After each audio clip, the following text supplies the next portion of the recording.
Welcome to this video on buying for positive cash flow with Real Estate Investor. Positive cash flow is one of the 10 key strategies that our members focus on and use our technology tools to maximize their upside and their opportunities with investing in real estate. Our suite of tools are designed to help eliminate risk, save time and maximize profits, and our members use a range of tools to help them through the search process, the valuation process, the sales, research, analysis process, the cash flow and capital growth forecast, and to monitor and track the performance of their portfolio. When we're looking for positive cash flow property, there's a number of ways we can locate those types of opportunities. We can look in high-yielding suburbs. We can look to buy well below median to help drive yields up. We can focus on buying multiple income properties. We can look to buy regional areas, student accommodation, mining towns. We can do a lot of simple things to renovate, to increase rents and rental returns. And we can also manage our interest rates well, of course, to make sure that we maximize the opportunity to fix rates when they're at long-term lows. Okay, so our key goals when we're looking to buy for positive cash flow to make sure that we focus on buying property that produces surplus cash flow pre-tax. So nothing to do with depreciation or taxation, but primarily up front, we're looking for opportunities that produce surplus cash flow on a monthly basis. We want to find out information about the suburb to make sure that the suburb has good long-term buying fundamentals. We want to analyse cash flow, look to see the maximum purchase price to ensure that if we're buying at auction or by negotiation, we don't pay too much. So when we look at the Real Estate Investor positive cash flow buying process, there's some key steps. We want to use multiple search strategies to find high yield properties. We want to check out the suburb health, look at things like time to sell, clearance rates, capital growth trends, both short term and long term. We want to estimate the market valuation of any property we look at to make sure that we don't pay too much for the property. We want to look at the property's on the market history. We want to look at recent comparable sales. We want to analyse our cash flow and growth numbers, and of course we want to make sure we've got a ceiling price for purchasing the property, whether it's at auction or by negotiation. Okay, so step one, we want to use Investor Search to use multiple search strategies to find high yield properties. So we'll go and do that now. Real Estate Investor has a suite of tools that allow you to do a number of things. Investor Search is a search engine that allows you to search the entire country for property based on whatever your strategy is. So if I'm looking for cash flow property, there's a number of ways I can search for it. I can say, look, let's just search the market for everything with a listing price that has certain key phrases or keywords in the description. And Investor Search will now search more than 1 million properties and bring back those listings nationally where that happens to be the case in terms of those keywords appearing in the description of the property. Things like positive cash flow, dual income, granny flat, that kind of stuff. And you see almost 20,000 properties have come back out of that search of 1,049,000 properties that have various key phrases or keywords that lend themselves to positive cash flow. So that's one way of filtering out results and then searching the market in more detail. Another strategy we can use is to search based on average suburb yield. So we can say, look, just show us the property for sale across the country where the average suburb yield is at least 8%. And Investor Search knows the yields down at a bedroom level and brings back 3,000 properties where that's the case. And we can see here some specific examples where the yield in this case at a suburb level for 3-bedroom houses in Blackwater is 8.24% based on the current asking price at a median level right now for 3-bedroom houses and based on current rents for 3-bedroom houses right now. So Investor Search analyzes all of that automatically. Another search we can do is to search by classification. So I might want to search by mining towns, by university towns, and bring back results on that basis. So if I said right now, show me property for sale in university locations, so within 3 kilometers of a university or half an hour walking distance, Investor Search will automatically search all of the locations in the country and bring back 38,000 results that wrap around the various universities nationally and bring back those specific properties that fall into that category.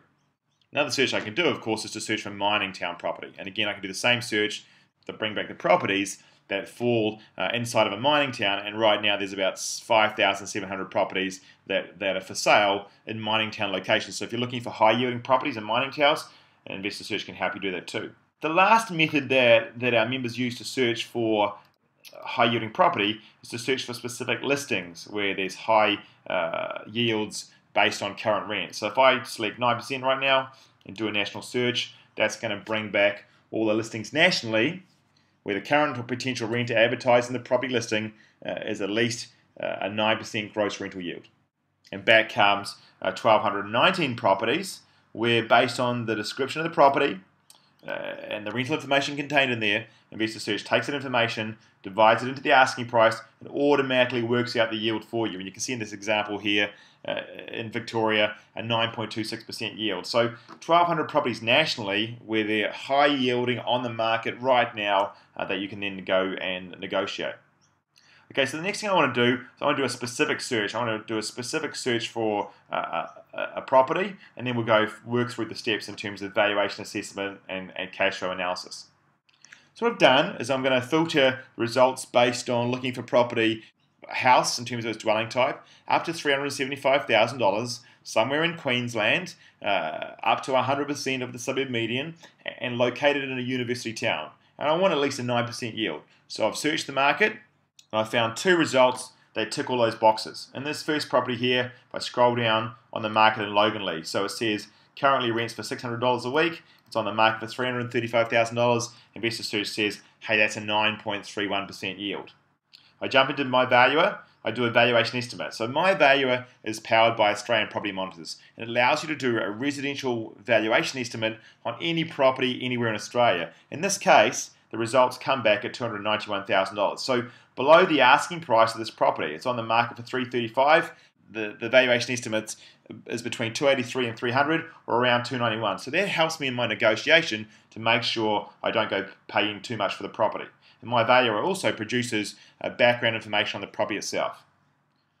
So I can look at the description of the property, zoning, owner's details in most locations, and then the sales history of the property. So I can see here that the current owner paid $210,000 for the property back in February 2007. I can see here it's on the market history, so it was originally listed back in May this year for $350,000. It's now been reduced to $335,000. I can see the various agency details, and I can see a snapshot of the postcode in terms of sales volumes. I can see capital growth over the last 10 years, and all that information in a nice valuation estimate report. My next step is to go do a radius search on the property, and my research allows me to specifically search around this property. This one's in Monash Road in Loganlea in Queensland. It allows me to automatically bring back all the properties within a 3-kilometre radius in this situation that have sold in the last 12 months that are 5-bedroom houses, so I can have a good look at what else is sold over the last 12 months and build up my own radius-based picture of the particular property. I can see all that information automatically using my research. So my research and my valuer are used by agents, valuers, bankers, mortgage brokers to analyse and research out sales information around properties. I can see on the map here, if I'm interested in specific locations, I can just click on an example and pull up that result. I can export the data if I want to into an Excel spreadsheet and do further analysis, and then I can go into a nice search summary and have a look at a summary of the properties I've bought back within this 3-kilometre radius, look at averages, highs and lows. So it makes it very easy to look at my numbers. Next step is to go do my cash flow analysis, and that's where the power of Real Estate Investor comes in. Property Analyzer enables me to put in specific information around interest rates, annual costs, tax bracket, rental income, and the purchase price of the property. You'll notice I've used $291,000. If that's my valuation estimate, I'm looking to negotiate to $291,000 as my top dollar based on that information.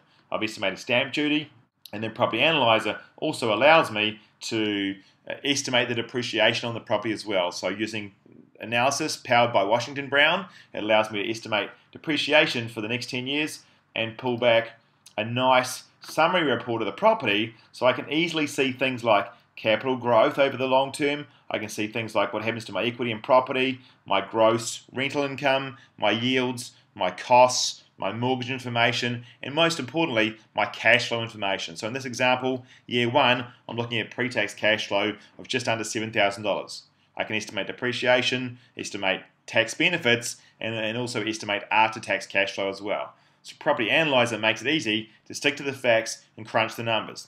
My next step, of course, is to then drop the property into Portfolio Tracker and look at the impact on my overall portfolio. So that really helps me to do exactly that.